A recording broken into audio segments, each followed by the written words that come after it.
Orleans has had its share of conspiracy theories running deep through our canals. For example, did you know the conspiracy over JFK's assassination was birthed right here in our city?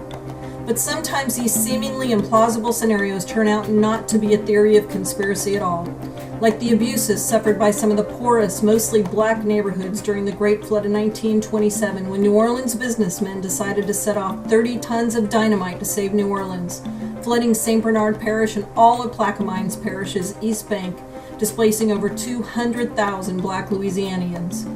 Is it any wonder the Katrina levee bomb theory asked, was it just coincidence that the most ravaged neighborhood once again just happened to affect some of the poorest and again, mostly black people?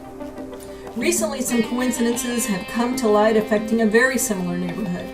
Coincidences which may be too much to ignore as our city council, currently in their lame duck session, prepares to hold a vote this Thursday, March 8th, 2018, to build what may be the very last gas power plant in America, outdated before the first pile of dirt is even shoveled.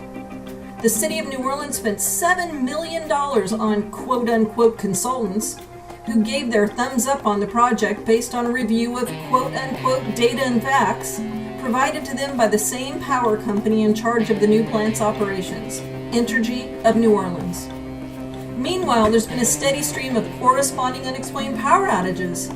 Setting aside for a moment what appears to be an obvious quid pro quo, let's look at the recent ramp-up of power outages, starting with an email blast sent to the residents of Orleans Parish, signed by Entergy lawyer Brian Gillot, begging for help through warnings of doom and gloom. Quote, "I'm here to sound the alarm. We're at risk of cascading outages and blackouts."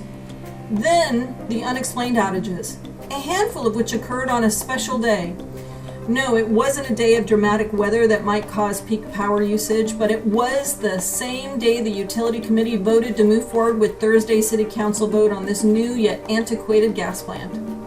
In the little research we were able to accomplish with our limited resources, we found example after example of Entergy plans for the plant lining up with these unexplained outages. So is this just a string of coincidence after coincidence, or is Entergy lining their pockets first while sticking the people they're supposed to serve with the bill for the next 30 years? Is it another example of rule by the donor class over democracy in a city which was in effect an island long before the rising tides we currently experience and will continue to experience at exponentially higher rates due to global warming? Where will Entergy and the moneyed interests pulling their strings be when New Orleans is drowned and gone? Maybe the fact that no one will be around to say "I told you so" played a role in greenlighting such a short-sighted solution.